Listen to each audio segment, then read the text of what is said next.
রাফসান হক লোকটি খুব একটা সুবিধার নয়, একথা এখন সবার জানা। তবে মন্দ লোক হলেও দর্শকেরা চায় শেষ পর্যন্ত রাফসানই জিতুক, যেমন অনেকটা কোথাও কেউ নেই এর বাকের ভাই চরিত্রটির ক্ষেত্রে হয়েছিল।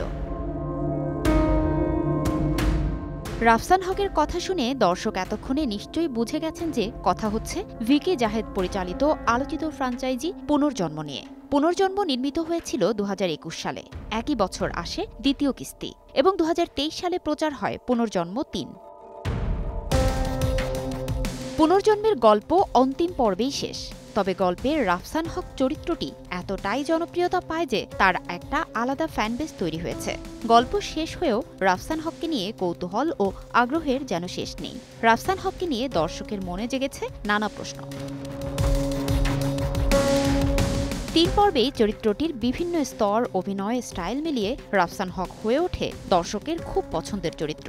প্রতিটি পর্বেই যখন মনে হচ্ছিল সে হেরে যাবে, ঠিক তখনই গল্প ঘুরে গেছে ৩৬০ ডিগ্রি। শেষ মুহূর্তে নিজের খেল দেখিয়ে দিয়েছে রাফসান চরিত্রটি। গেল বছর ভিডিও স্ট্রিমিং প্ল্যাটফর্ম চরকিতে মুক্তি পায় শুক্রপক্ষ, যা ছিল পুনর্জন্ম ইউনিভার্সের অংশ।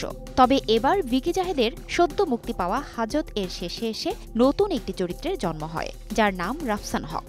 আর তাতেই দর্শকরা চরিত্রটিকে মেলাচ্ছেন পুনর্জন্ম ফ্র্যাঞ্চাইজির রাফসান হকের সঙ্গে। এ প্রসঙ্গে ভিকি জাহেদ বলেন, রাফসান হকের স্পিন অফ নির্মাণের ঘোষণা তো দিয়েছিলাম।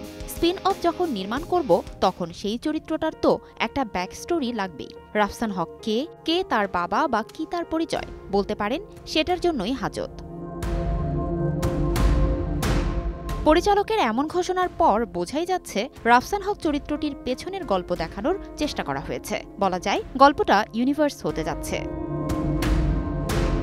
ফারজানা লিনা, সময় সংবাদ।